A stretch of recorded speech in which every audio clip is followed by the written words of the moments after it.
when you're the champ. I don't think you have a choice. What are your thoughts there with Jon and Tom? If you're the champ, you defend your belt. It's a responsibility. I know your resume is incredible. What you've done is incredible. You're considered the greatest of all time. Yeah, we get that. So if you don't want to fight, just retire. You're done. I don't want to throw shade at him. He's done great things, but when you're the champ, I don't think you have a choice. When you've got an interim champ just standing there waiting for.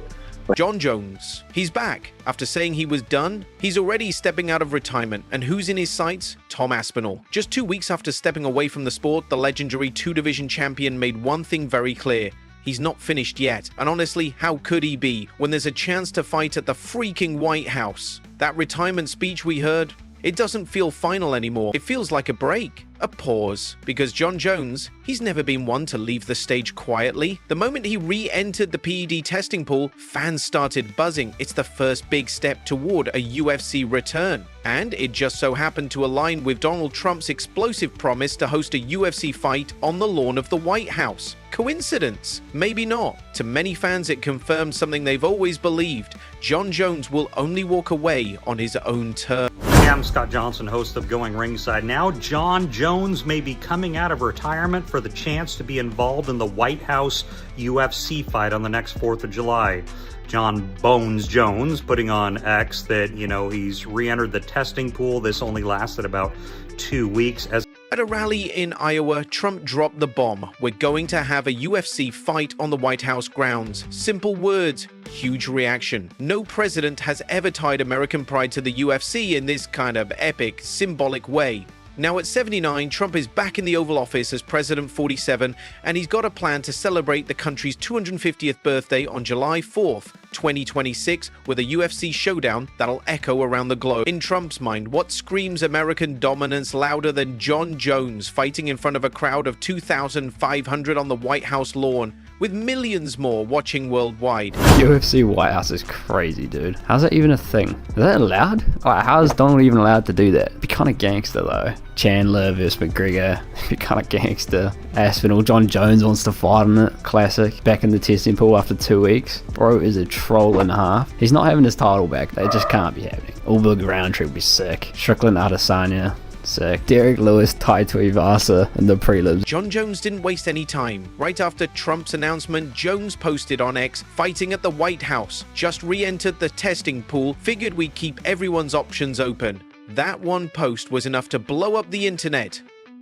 Even though he just retired and the rules say he has to wait 6 months after re-entering the pool, Jon's moving like he already knows the plan. It's smart. He bowed out, got the applause, and now he's back, only for something truly historic. He's done everything in this sport, but a fight at the White House with the whole planet watching, that's a moment that even Jon Jones can't pass up. So Jon Jones just got up and left after this Nelk interview. This has to be a joke. Surely Dana is going to have to strip Jon Jones, because this can't keep happening. Like, you're the heavyweight champion, it's your job to defend the belt. And if you don't want to defend it, then retire. It's so strange to me. It's strange how the UFC keeps defending him. He's still the heavyweight champion but won't fight. And what is he expecting by going on all of these media tours when people bring up the question of Tom Aspinall? And who's the perfect opponent for such a massive moment? Tom Aspinall. The interim champ from the UK was ready to unify the belt when Jones stepped away. The UFC tried to set it up, Jones vs Aspinall, but then Jon pulled the plug. Aspinall didn't deserve that. He earned his shot, he crushed opponents, he carried himself like a true champion. But when Jones left, all Aspinall got was a shiny belt without the fight. He didn't beat the real champ, and that always leaves a hole.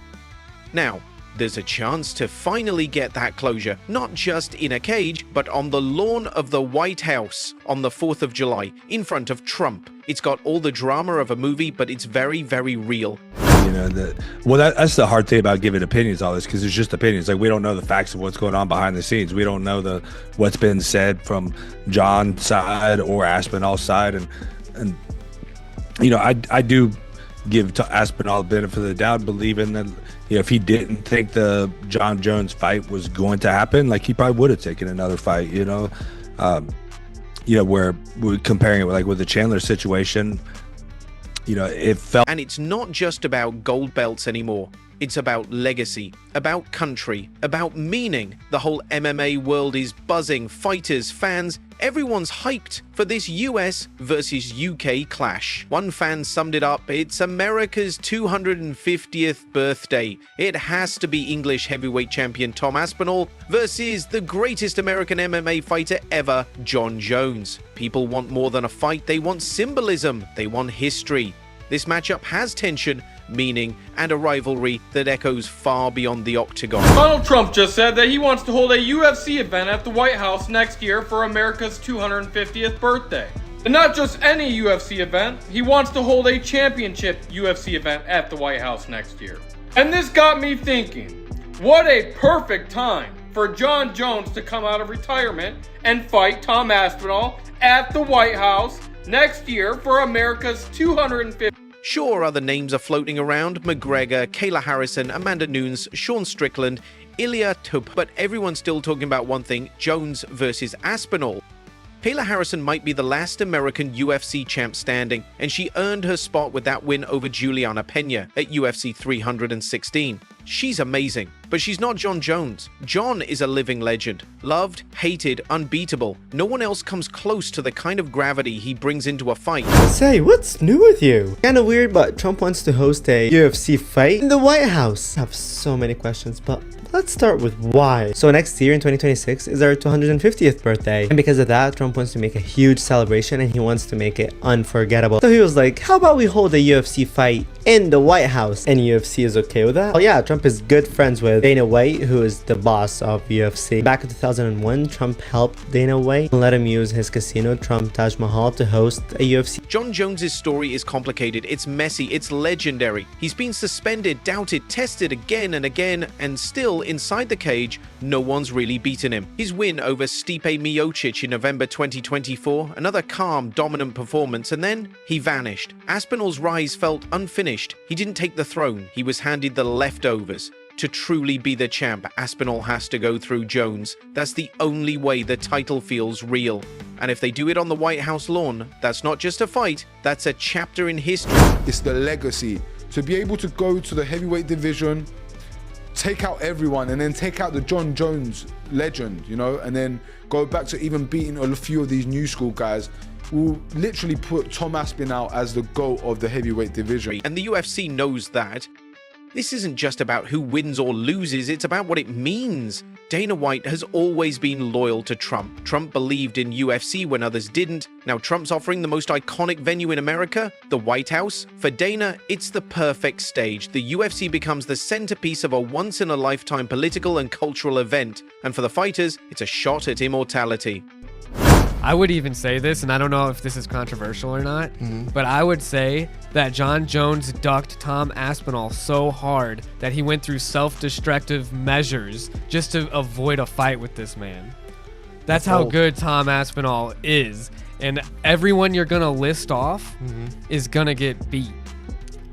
Well, Aspinall hasn't said much since Trump's announcement, but make no mistake, he wants this. And Jon, despite his cryptic words and semi-retirement, you can tell he's all in. This is no longer just talk. Fans believe it. Fighters are moving things around. UFC's making plans. It's not locked in yet, but for a lot of people, it already feels real. Imposing an International Fight Week deadline. Right here and now, I'm imposing this deadline. And by the way, they announced that they're going to do a press conference tour for Canelo Crawford, and one of the stops is June 27th, the day before Ilya versus Charles, International Fight Week, 317. I'm imposing an International Fight Week deadline. An announcement must be made. A decision must be made. That's when the eyes of the MMA world are on the UFC. Now here's what's wild. Jon Jones is getting celebrated for possibly reversing a retirement that lasted, what, 3 weeks? Other fighters would get roasted for that. But Jones isn't like the others. He's an enigma. He breaks rules, ghost people, comes back, wipes the floor with legends, and disappears again. He's unpredictable, he's magnetic, he's untouchable. This fight isn't about rankings anymore. It's about dominance. It's about spectacle. It's about a story the world wants to see unfold. I have never seen a fight that we've wanted that we've then been denied. No different than the girl at school that you're chasing and she's telling you no. Lose steam. This fight is a smaller fight now than it was 3 months ago. Aspinall versus Jones, which, by the way, I don't maintain for that it could be resurrected one press conference or one Instagram live by Dana. I'm just sharing for you right now. Jones and Aspinall was not only hotter 3 months ago, it was hotter than that 5 months ago. It's gonna be those people Wasted a part of his life in the UFC. There's gonna be those people that'll say that Jon Jones is his own worst enemy, and Tom Aspinall's lucky that Jon got in his own way. I just hope it stops. Like, I hope, okay, this is it. He's gonna really learn his lesson this time, and no more. Dude, and again, we have no idea the pressure of being Jon Jones and a celebrity. Like, it's got to be insane. There's been so many great Jon Jones moments. Now, of course, some people are saying this whole thing is bad for the sport, that mixing politics with fighting ruins the purity of competition. But let's be honest, have they even been paying attention? The UFC has always been political, from its early days when it was banned in states across the US to becoming a global juggernaut. From Dana White's very public friendship with Trump to putting on fights during the pandemic while the rest of the sports world shut down, UFC isn't afraid of controversy. It embraces it. It thrives in it. Dana White has made his stance crystal clear. He wants Jones versus Aspinall. That's the fight. That's the moment. Back in April, he said it outright. If Jones was going to keep fighting, it had to be against Tom Aspinall. No other matchup made sense. When Jon posted his retirement speech, Dana didn't even flinch. "That's crazy," he said to reporters. He never believed it for a second. Later on the Jim Rome show, Dana doubled down. If Jones came back after Madison Square Garden, it had to be against the British champ. There was no hesitation. Dana knew what the fans wanted. He knew what the sport needed. And now, with Trump offering the White House as a battleground, he's got every reason to go full throttle. Tom Aspinall hasn't exactly been quiet either. He's been waiting for Jon Jones to finally face him, like a real champion should. In a recent interview, Aspinall said straight up, the UFC is holding the belt hostage, and he's right. He talked about how all this talk of Jones being the GOAT feels more like a story meant to protect him from facing real danger. If he's that great, let's fight, he said.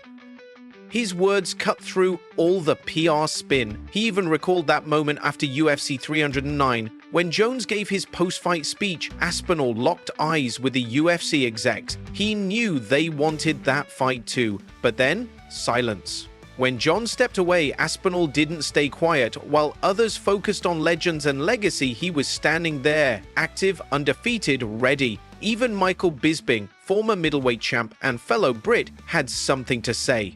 He believes this isn't just about Trump's announcement. He thinks Jon Jones has something to prove to Tom Aspinall. Sure, the White House might have sparked things, but for Jones, this is personal. It's about pride. It's about showing Aspinall that no matter how good he looks, he's still not on Jon Jones's level. Bisping knows that side of Jones, the one that thrives on proving people wrong. For him, this isn't just physical, it's psychological, a test of will, of legacy, of identity. Then there's Conor McGregor, of course. He had something to say. He jumped in on Trump's post like a firecracker. "Happy 4th of July, USA. I would be honored. Count me in." McGregor's not in the heavyweight division, but let's be real, when Conor speaks, people listen. He sent messages to Dana White, hyping up the idea of being on that historic White House card. Nobody knows if he'll actually fight, but his name alone adds fuel to the fire. When McGregor's involved, the world watches. As always, Aspinall fight Miocic, who lost to Jon Jones last year, spoke out recently. He found it strange how fans were already chanting for Aspinall before the fight was even official. After their bout, Jones refused Stipe's handshake, said a few sharp words and walked off. That cold exit made people wonder, what's going on in Jon's head? Then came the tweets. Jones claimed he already told everyone he retired back in November, making Dana's attempts to book the Aspinall fight pointless. But Dana fired back, saying, "I'm telling you the truth. Believe who you want." Francis Ngannou also chimed in. He said he tried to fight Jones for 4 years, but it never happened. They dangled it like bait, he said. Now he won't fight Aspinall either? To Ngannou, it looks like Jones is avoiding real threats and being protected by the UFC. Daniel Cormier had a calmer view. He doesn't think Jon's scared, but wonders if the fire's still there. Still, when asked who'd win right now, Cormier chose Jones. Tom hasn't been to the championship rounds yet, he explained. fans are split. Some say Jones has dodged Aspinall too long, others argue UFC is shielding him. One coach even claimed Tom's the only one who can beat Jones. And despite the debate, many still can't bet against Jones. Everything is aligning. Dana wants it, Trump wants it, the fans want it. Tom Aspinall is ready. Jon Jones is back in the testing pool. This is building into what could be the biggest fight in UFC history. Right on the White House lawn, Jones versus Aspinall. Will it happen?